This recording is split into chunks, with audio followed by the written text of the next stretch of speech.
Now, here is your host, Jane Velez-Mitchell. You are looking at a woman performing an incredible burlesque show. However, those are not real feathers, although they look just like real feathers. This is a cruelty-free fashion show, and this entire hour is going to be cruelty-free, where we show you there is no place for animal cruelty in fashion. Those are not real feathers. There is absolutely no need whatsoever to torture any animal for fashion. Monica Kay is the woman holding those feathers. She's going to be joining us today. And there she is, Monica. We've got other fantastic guests, but take it away. Tell us about your campaign to end feathers in fashion. Hi, Jane. Thanks for having me on. I started the feather phase out campaign in January of last year. So it's been 13 months now. And I was primarily motivated to begin this campaign because as a dancer and as a vegan, I'm very aware of how feathers are used in all forms of dance. And it was always upsetting to me to be in dressing rooms or even be an audience member at a show and see feathers.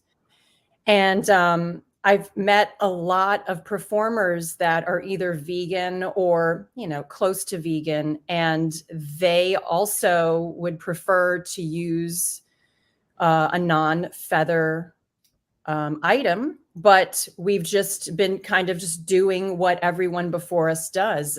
Typically when you dance, you have a mentor when you're learning dance. And if the mentor uses feathers, then the student ends up using it. And that just keeps passing on and on and on, generation to generation, practicing using feathers. And I never had to use feathers in any of my acts. And I came up with this faux feather burlesque fan. And people are interested. And I think that there's a need for faux feathers in burlesque because the demand is there. People want to use them. And I want to say, and I'm going to put it right here in the comment section, you have a show coming up, and it is going to be a very, may I say, sexy, glamorous event in Pomona. And it's cruelty-free. You said you would participate only if it was cruelty-free. Tell me about that. Yeah. So when I started the campaign, unbeknownst to me, and I'm finding this out now, studios all over the world are using a tutorial that I made to make these fans. And there was a studio in Pomona where a few of the students kept making these faux feather fans using the feather phase out tutorial. And the owner of the studio decided to reach out to me and invite me to be a part of their Valentine's themed show. And I have been trying to retire for a while now, to move on to other things. And when she asked me to do it, I thought, well, this would be a good opportunity for me to get, just like with the vegan fashion show in Canada, this would be a good opportunity for me to prove that these are faux feathers. They're beautiful. Burlesque artists can use these. The audience, they don't even know that. They can't even tell that they're fake. Like they think they're real feathers. So I was pretty much motivated to do the show because I could be on stage, get proof, photographic video proof that these are usable props. And, but the caveat would be that I wouldn't want to participate in the show if somebody else were using real feathers.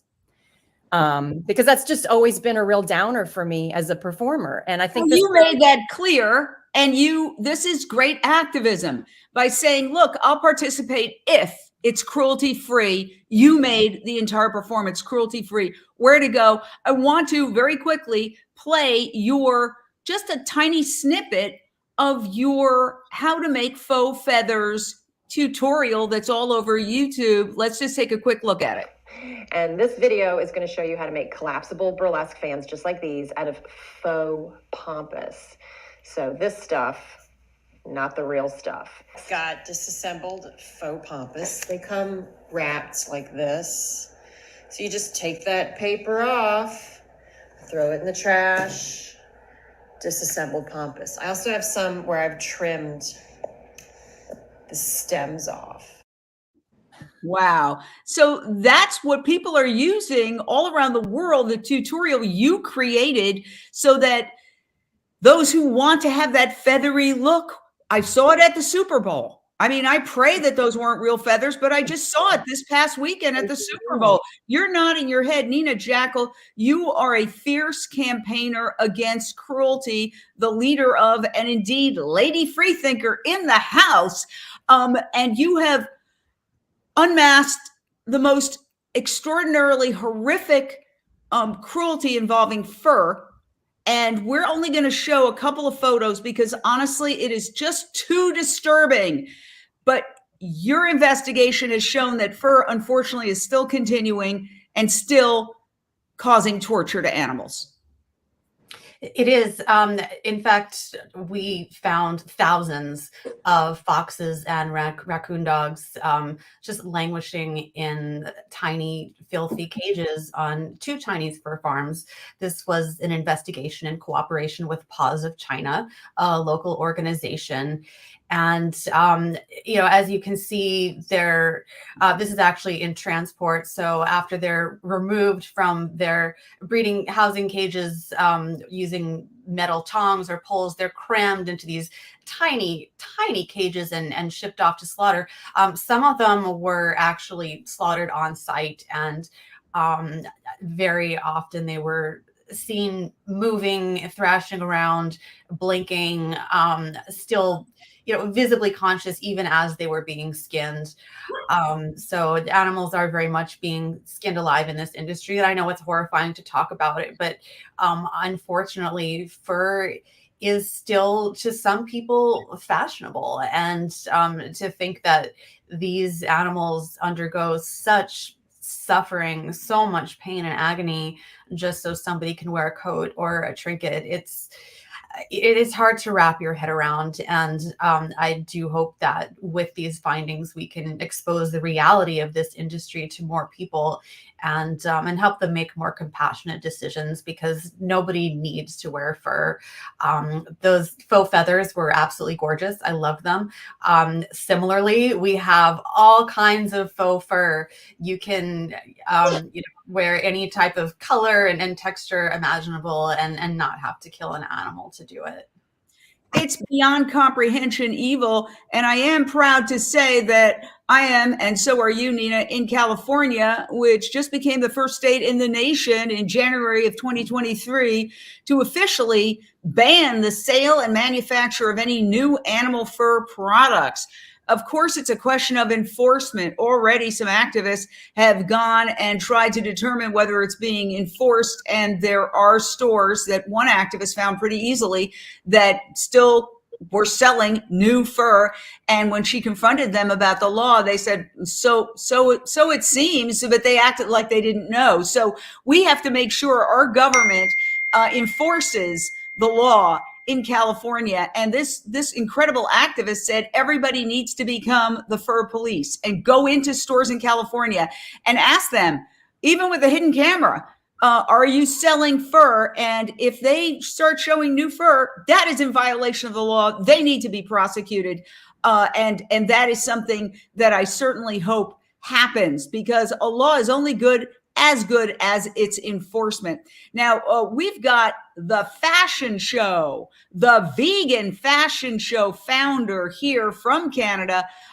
Vikki, we are so proud to have you. And I want to just show a little bit of, you sent me some clips. I could have been watching them all day and all night because they were so glamorous and exciting. But tell us about the vegan fashion show in Canada and how it is really changing the game. And by the way, this is still technically New York Fashion Week going on. And we certainly hope that there's no fur, no feathers, no silk, no wool. Unfortunately, there probably is. But take it away, Vikki. Yeah, hi, thanks for having me. So yeah, I think a lot of the people in the Toronto area, and I'm sure everywhere else, they don't really know what's going on and how these animals become, materials, and I say that in quotes, for the fur industry, leather and everything like that. And so what we do is, even for our model casting, we'll have a presentation about it. We preview trailers for different documentaries such as Slay. Yeah, so I mean, I started doing this because of activism that I was doing and, doing friendly outreach. And then I realized people were like, well, aren't you wearing leather shoes? And it's so easy to think, oh, what a ridiculous question. But, people really don't know. They don't know that the cheap old school vegan leather exists, let alone next gen materials. Yeah, And so I you really just showcased so many cutting edge fashion materials in your show. And I want to get to that in a minute. But I have to tell you, the lines are lighting up. I think you're all familiar with Paige Parsons Roach. Your question or thought, Paige? Hi. Thank you. Hopefully you can hear me. Is it true that there are millions of animals that are actually bred to become costumes, become fashion and so forth around the world? Can someone answer me that? Thank you. Yeah, I mean, who wants to take that one, Nina? I mean, yes, animals are bred in those tiny cages that we uncovered in our investigation. A variety of species. We saw foxes, red foxes, Arctic foxes, and raccoon dogs. Obviously, there are minks and other animals as well. And most of the fur right now is distributed from China. There are still some other countries who also distribute it, although thankfully it has been banned, I believe, in about 20 countries, raising animals for fur, which is phenomenal. But as long as people continue to purchase it and there's a market, it's going to be very hard to stamp it out completely. So we really have that power of choice as consumers to stop this cruelty from happening. Just yesterday, I was walking my dog. You may hear them in the background every so often. And they remind us that these are sentient beings who are just like children and who need to be protected. And my dogs and your dogs are no different than the dogs that they are torturing in China and in other parts of the world. Okay. But there was a woman wearing a fur coat, and I've seen her several times. She had a dog, and I walked right up to her and I said, I certainly hope that's faux. I had a feeling it wasn't, but it made me disgusted that even today, walking around, you still see people. It wasn't a full-length fur coat, but you could see the fur trim. And it's like, wake up, people. I mean, it's just beyond comprehension to be walking a dog and essentially wearing dogs at the same time. So, it's really upsetting. And I was polite. I didn't scream in her face, but I said, I certainly hope that's faux. And I think as I was walking away, she said it wasn't and tried to offer an excuse. But really, to wear that is to essentially applaud animal torture. That's I'd what also like to, I can comment too on Paige's inquiry. There's very little visibility in the feather supply industry. But what I did find was that there are birds that are protected across the world in various countries for different reasons. And so there is a lot of black market trading, illegal trading, smuggling, illegal slaughter of birds, some of which are protected, some are not.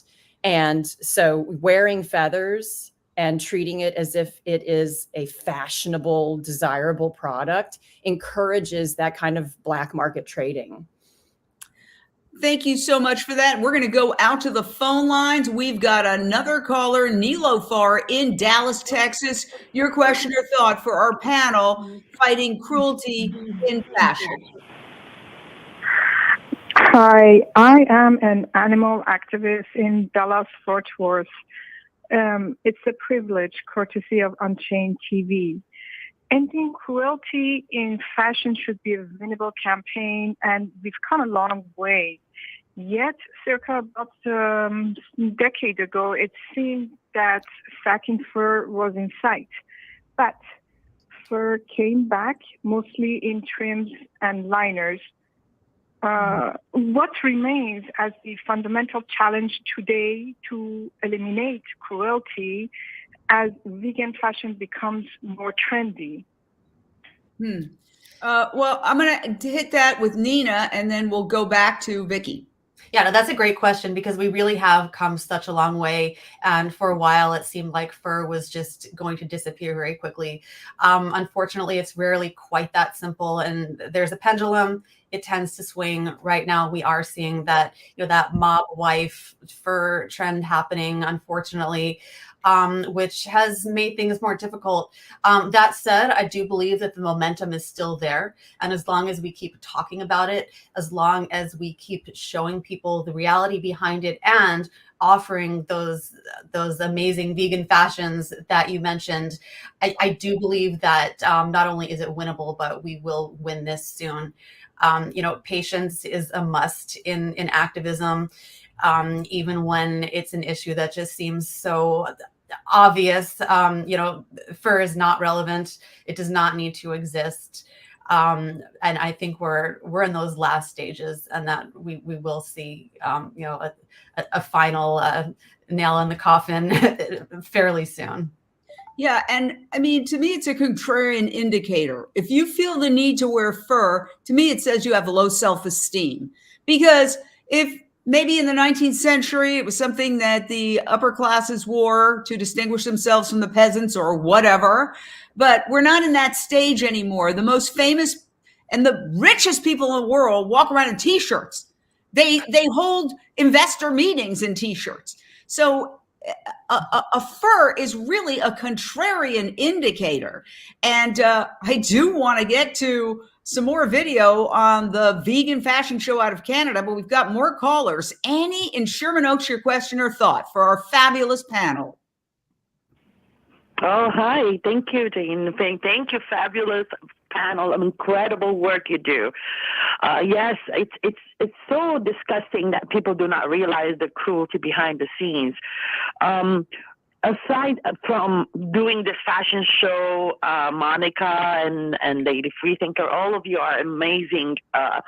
What methods are there companies to take over the companies that actually sell real fur from the animals, fur, feather, and all that? As an activist, I'd love to do that, Yes, thank you.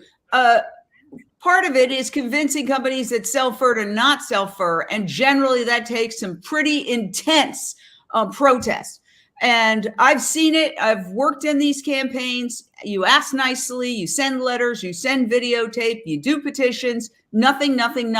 And then when you start protesting inside their stores, outside their homes, at events, like there was a famous furrier who was being feted at the Metropolitan Museum of Art, and it was disrupted by activists who played sounds of animals being skinned alive. It was after that he came out and said, I am no longer selling fur. But it takes that kind of really intense confrontation. Appeals to conscience almost never work when it comes to corporations. And that is something that is very, very sad, but it's very true. Nina, just address that, and then we're going to go to Vikki. Yeah, I mean, when there's profit involved, it makes ending cruelty that much more insurmountable. But when you add that public pressure, especially when press gets involved, and when public opinion starts to turn against that company for the cruelty, that's where you can make inroads. And we have seen it happen. Now most major designers have stopped selling fur, really because of that public pressure. And there are a couple left. Right now there's a really big push to get Max Mara to stop selling fur. And you just have to keep hammering away, be persistent, keep that message out there, get it seen by as many people as possible. And that tide does turn against that company with enough pressure that things change. All right. One more caller. We've got Tom in Chicago. Your question or thought for our panel. Hi, Jane. Thanks for taking my call. My question was that about celebrities that will wear fur.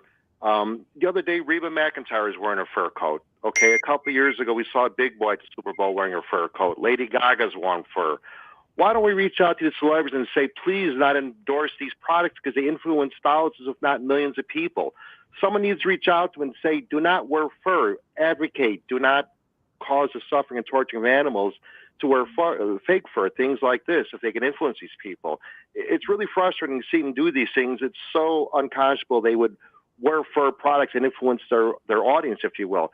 Any way you could reach out to them and tell them, please do not wear fur, and be an advocate for going fur-free. Thank you for taking my call. Yeah, and I want to point out, I do not have the ability to live television confirm or deny any of the claims that was made by that caller. I don't know if those particular examples are correct, but there were people, and it's hard to tell when you're watching on TV, who are watching major events, that almost always you see somebody that looks like they're wearing fur. So let me move toward Vikki. Vikki, how do we combat this? You're doing it proactively with your fashion line, and it's very effective because your fashions are gorgeous. And so people would want to look like that, look like you, look like the women on the runway and the men on the runway.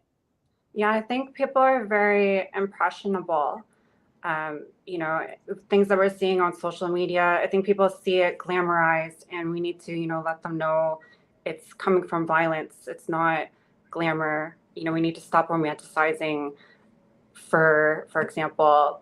And I think we need to take a systems thinking approach. There's just so many different angles we need to attack this issue from. And I feel like everyone can find their own way to do their part. For myself, I felt like the vegan fashion show was something that I could do just based on my experience with brands, networking with influencers and brands over the years, and just being a model in the past myself.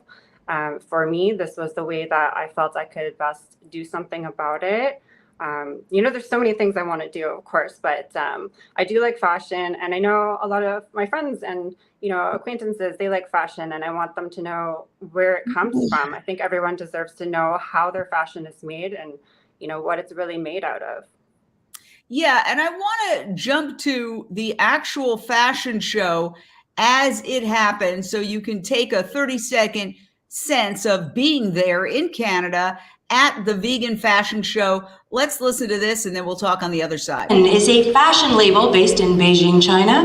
The designer brand was co-founded by transboundary designer Stefan Shen and director Louis Yin. The designs are simple, structuralist, easy to wear, and dispels gender. QZ Shen has won the Love Design Award from PETA Asia.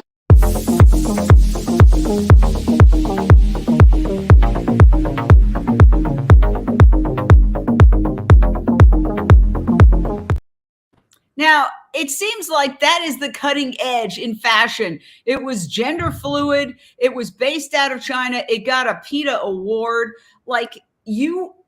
Vegan fashion is on the cutting edge of fashion. Mm-hmm. Yeah, we had a great mix of designers. We had an Indigenous designer, which is great because a lot of people in Canada, at least I know, think that, Indigenous and vegan, it's like conflicting, but it doesn't have to be that way. We had a faith-based designer, and I think it's just good to intersect with different values and causes, and show that everyone can be compassionate with their fashion choices. No matter what you're looking for, there's something out there for you. Excellent. And we've got more callers. Let's see who's up next. We've got Tiffany in Los Angeles. Your question or thought for our fantastic panel. Tiffany? Gorgeous, and it's really inspiring to see this. I felt so, I won't mention any names, but after watching the talent at the Super Bowl and then seeing them in a long white fur jacket, I was just so disgusted. So this is really inspiring. Are there any plans to bring the show to the States or Los Angeles in particular? Good question, Vikki. We could use it. Now, I want to say we do have a vegan fashion scene here, and in fact, we did a video about a vegan fashion show here in Los Angeles, downtown LA. Michelle and I were there, and it was pretty fantastic, but the more the merrier, right? There's a whole bunch of non-vegan fashion shows. We should have tons of vegan fashion shows. Go ahead, Vikki. So right now, yeah, as you said, that there already is a vegan fashion week there. So we're actually just focused on, Canada right now. So we already have covered Toronto. This year, we're going to be in Vancouver and Toronto, partnering up with Planted Expo. In the future, we'll go to Montreal as well. But yeah, and there's a lot of things we can do online to reach people. So yes, the more the merrier. I hope that there is more vegan fashion events all over the world. I was thinking, recently, I wish I called it Next Gen Fashion Week, because now I'm a geek for all these new materials coming out. But when I had thought about this idea originally years ago, next gen fashion and materials were not really coming out. So I wasn't even aware of the term next gen materials at that time. So every year there's changes. There's so much more innovation every year, and I'm just really excited about it. Well, let me just show the Purse Runway show. This was part of your vegan fashion show in Canada, and this was next gen materials. Maybe you can explain a little bit. Yes, so this is made out of Miram. So Miram is, the most commercially available right now material that is plastic free, a vegan plastic free material. But not only is it zero plastic, it is low carbon. It takes no water to make. It's non-toxic. It's all natural. It's circular. And by circular, I mean, that is what Miram wants us to say when we talk about it. But what it really means, it is biodegradable in the right conditions. I don't say that it's recyclable. You can endlessly recycle it, because I don't think recycling is the end all solution, but it's circular. There's just really no downsides to it. So, I mean, of course, let's not kid ourselves. Overconsumption is the biggest problem. So I'm not saying to go buy, but there really is no more excuses. We have the leather industry saying, vegan leather is plastic, blah, blah, blah. And by the way, with people that say that, I'm glad that people are concerned about plastic pollution, but I hope they don't eat fish, because the fishing industry is a really, top polluter there. So anyways, back to vegan fashion, there's just no excuses now to be wearing real leather. What I don't get is that fashion always tries to be on the cutting edge. Fashion really is about evolution, the evolution of style. And you'd think that everybody would want to embrace the very latest. Now, we know with a lot of fancy electric luxury cars, there's vegan leather, and vegan leather has taken over. I love to look at people's feet when I'm walking in a crowded area, and I'm seeing more and more people are not wearing leather. Maybe, on Wall Street, there's a lot of leather shoes, but everywhere else, it seems that a lot of shoes are just non-leather. I was at a very large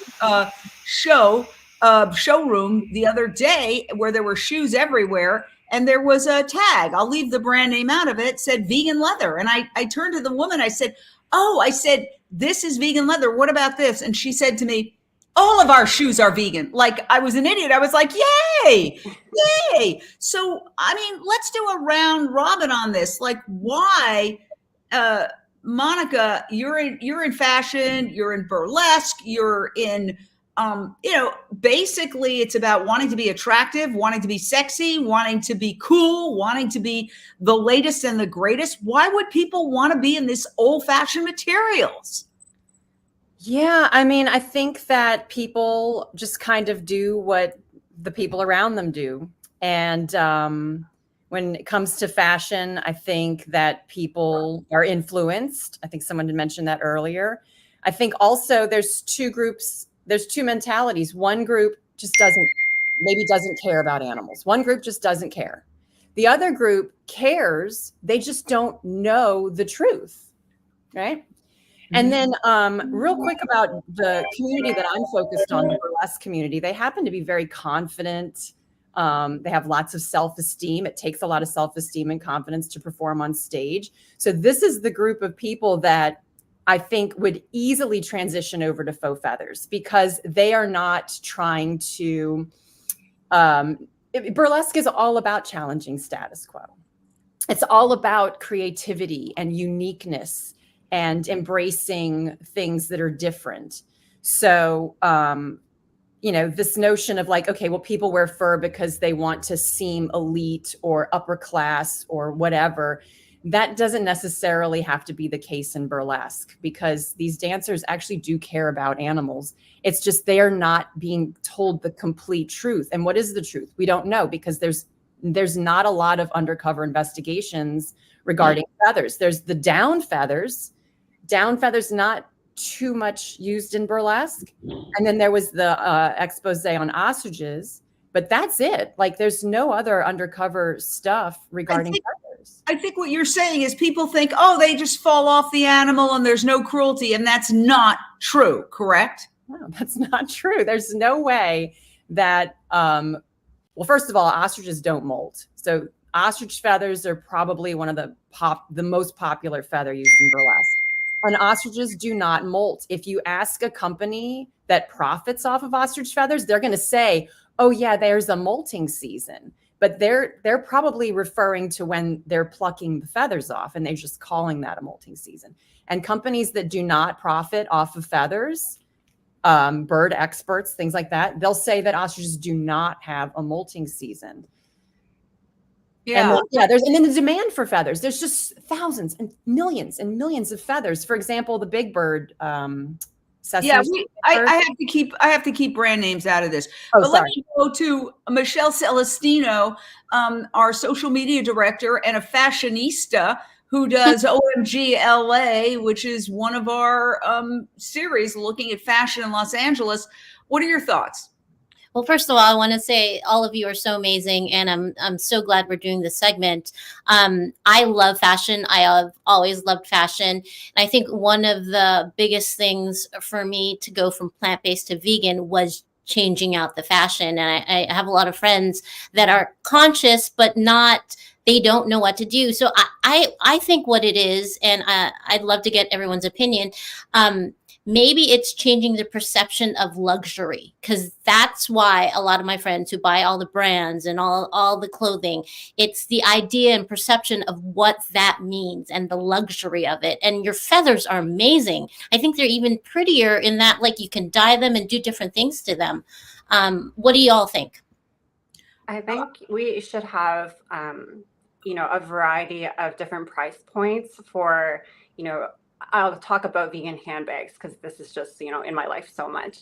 But, people will complain if it's too costly. But at the same time, we do need to address the luxury desire as well, right? So I think it's great to have, lower price points for more affordable vegan handbags and other types of materials, but then also have the luxury brands as well. So I think that's going to be very helpful. And there is this unfair association with vegan products, particularly handbags and shoes, as plastic. But you're pointing out that this product here is not plastic and it's very environmentally sound. Yes, and we're going to see more and more of them. There is a lot in the works right now from different material manufacturers, but this is the most commercially available one right now. Yeah, and I have to say also that Vegan Women's Summit is coming up here in Los Angeles, where there's a plethora of entrepreneurs, women entrepreneurs making incredible vegan products. I attended the Vegan Women's Summit in Brooklyn last year. There were people making pineapple leather and all sorts of leathers from these great products.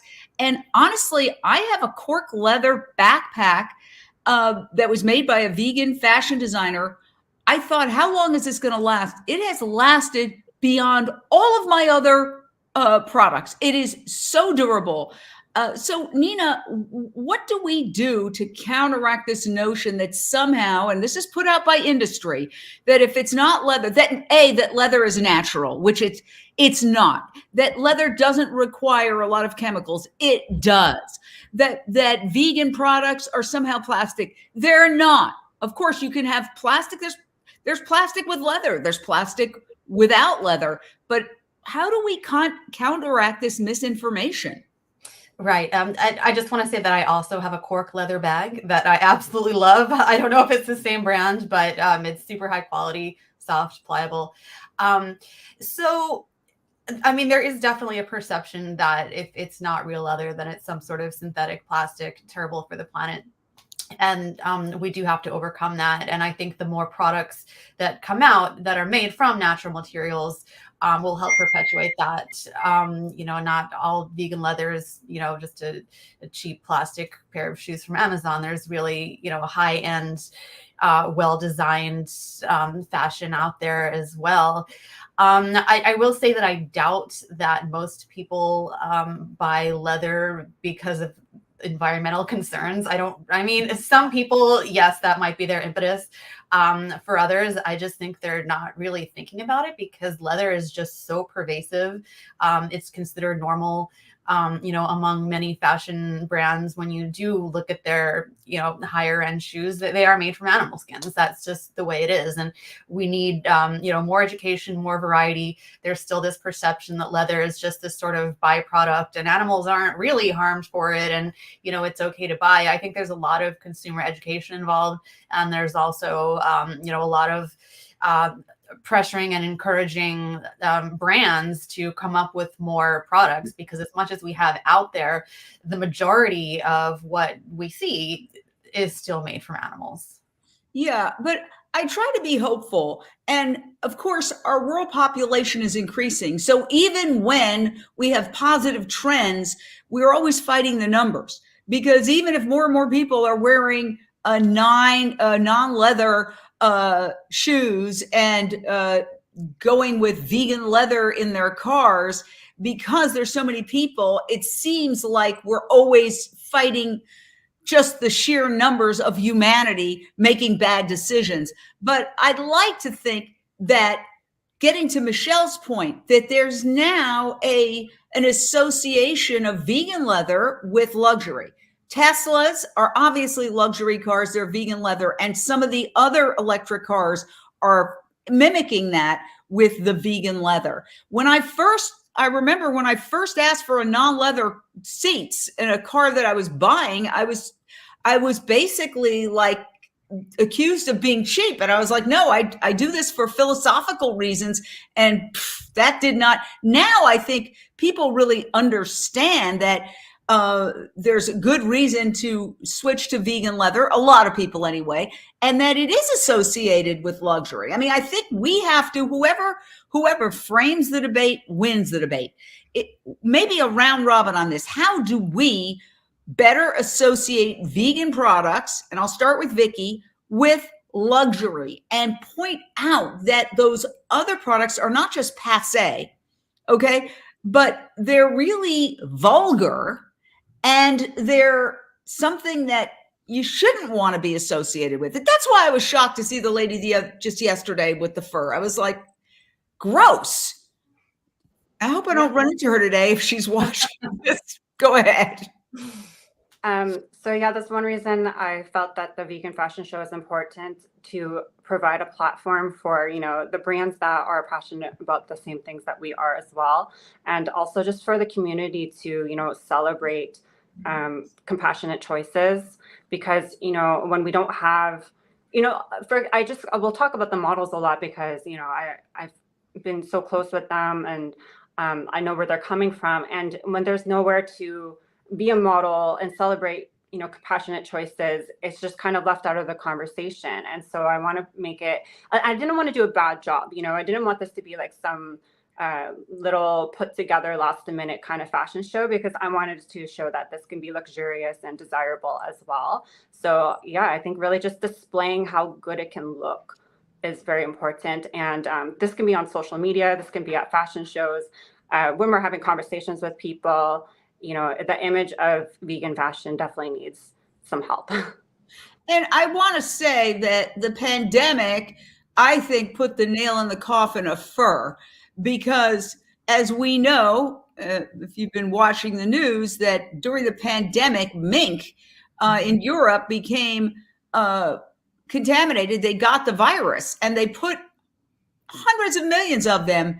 I don't remember exactly how many millions, but it was like literally dozens of millions of them to death, horrible death. And not only that, but there was a lot of video of all these minks being put in dumpsters, white minks with blood all over them, and any last vestige of an association with glamour, I think, was destroyed, thankfully. I consider those mink martyrs because they showed just the horror of it and also just stripped the glamour from it. And I was wondering, Nina, since you're very involved, given your undercover investigation showing the horror of it, if you could comment on that a little bit. Yeah, so what COVID did was effectively end mink farming in some places of the world because the farmers all of a sudden had to cull their entire populations. And as horrible as that is, that all of those animals died needlessly. What came from that was that it didn't start up again. I believe Denmark is an example of that. Now, obviously, the industry is still happening, as we saw in China in our investigation, as well as in other parts of the world. But that mass culling and sickness that happened on fur farms had a huge impact in the industry and the way that the governments perceived that industry as well. So, at least there was some positive of all those minks dying and, future minks were saved as a result of that. Yes. And I mean, it's a process. What I always try to point out to myself when I get frustrated is it's hard to see progress in real time. All of this is a blink of an eye in the span of geologic time, even from the agricultural era to the industrial era, it's all happening. But for us, it seems like forever. Ultimately, we're going to have to switch because our planet cannot sustain what's happening. And, all leather, yes, leather and fur from animals should be banned, absolutely banned. And we like to remind everybody that here in California, happy to say that there is a fur ban in place. As of January 1st, 2023, it is illegal to sell or manufacture new fur in California. Unfortunately, there is an enforcement issue. And there are activists who have gone out there and literally Googled fur stores and gone into those fur stores with a tape recorder rolling, and they're selling new fur. So we've got to crack down on that. And maybe you want to take that one up as your next investigation. Not to give you any assignments. Everybody's an assignment editor, and I hate when people do assignments to me all the time.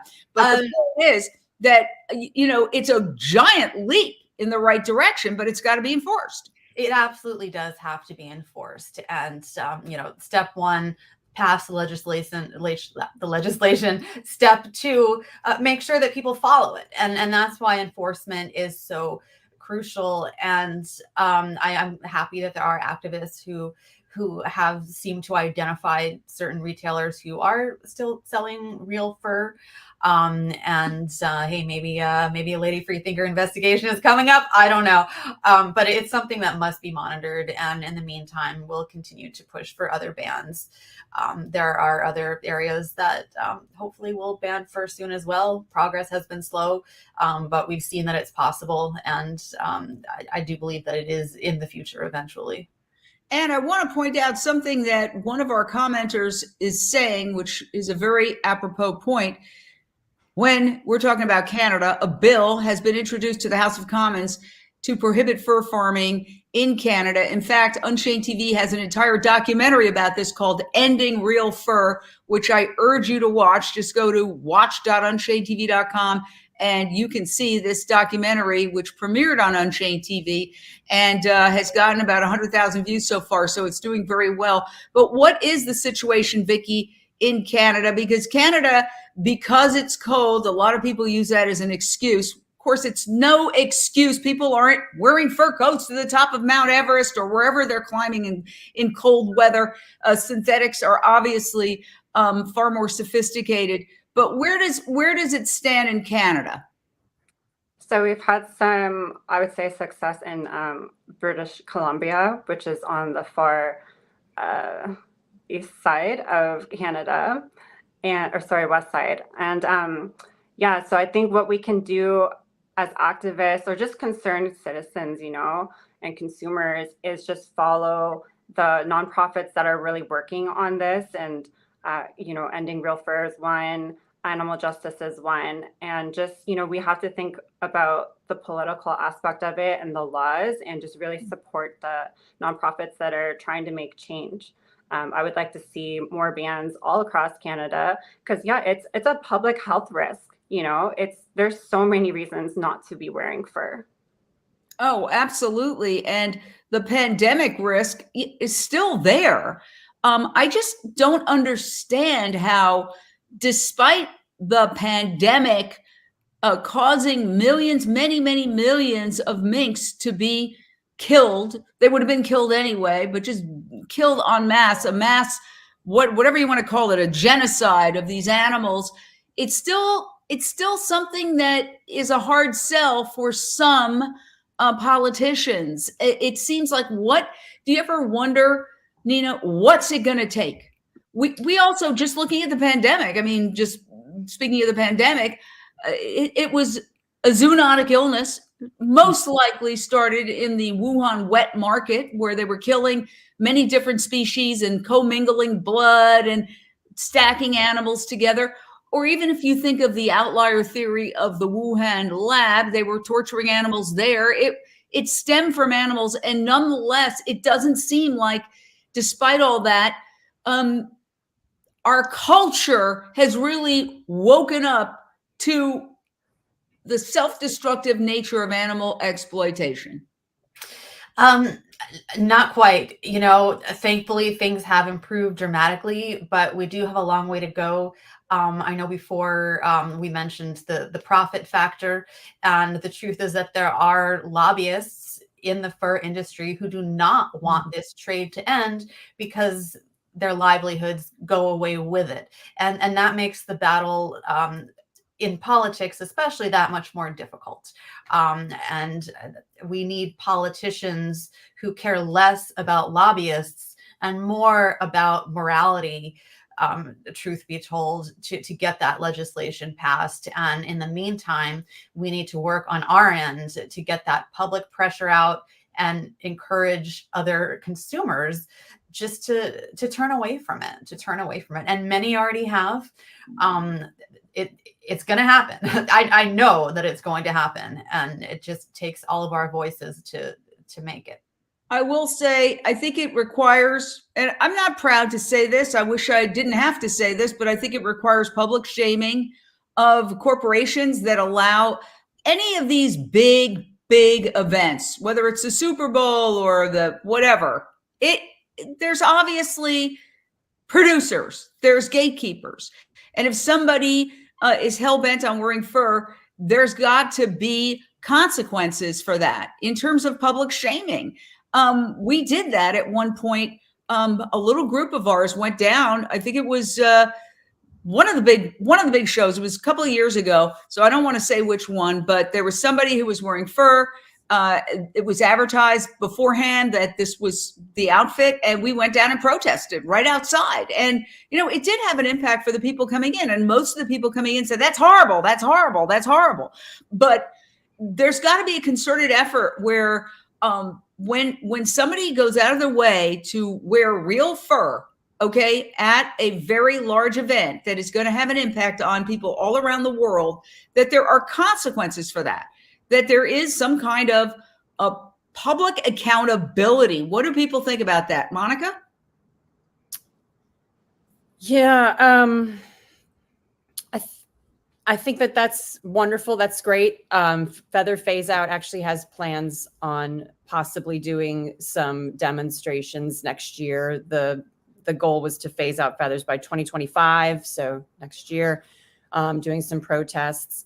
I think that, where I'm at right now in terms of trying to gain a following, the course that I'm taking is giving people the information, as much information as I can, so that they just don't even want to buy it. I don't know what's going on with musicians and concerts, like if there's a wardrobe department that's encouraging the performer to wear a certain thing. So I can't really speak to that. But with the burlesque community, the dancers choosing their own outfit. And so if I can just make sure that everyone in the community understands, like, this is where feathers are coming from, and then let them make the choice, because I think if they have the information, they're going to choose the non-feather alternative, the faux. And I want to just point out, for those who might be just joining us, those are not real feathers taken from animals. Monica's entire campaign, Feather Phase Out, is to show people that, look, you can't tell the difference. Continue on. Yeah, and the burlesque, and I'm just going to speak from burlesque because that's what I know. But the dancers that I've met, like, deep down inside, like, they know that they don't want to use feathers. They're just doing it because that's the uniform of this art form. And that's what everyone, they go to a show and they're in the dressing room, everybody's got feathers. So they're just kind of doing what everybody else is doing. But I think that, like, they know deep down inside that there's something secretive about this industry. If you email a company that sells feathers, hey, you know, where are the birds? What's the deal with the feathers? They always say the feathers come from industries where the feathers would otherwise be discarded. So that statement instantly makes the dancer feel like, oh, well, I'm actually helping because this would go in the It's a lie. It's a lie. Yeah. And it's also incomplete. It's a vague way to validate this purchase. Like, look, it's going to get thrown in the trash. You might as well just buy it. And then the person that buys it, just that's the end of the discussion. Well, it was going to get thrown in the trash. It's not complete. And so that's what I'm hoping will happen with this campaign, is eventually more and more information is going to come out. Like, let's see these birds. Let's see how they're kept. Let's see how they're killed. Let's see how the feathers are plucked. Whether the bird is alive or whether the bird is dead, the feather is plucked. Absolutely. Okay, we only got a couple of minutes. First of all, I do want to point out one thing that somebody said to me who was in the fashion industry, and that is that the people who dress the celebrities are always looking for some new angle or something that's different.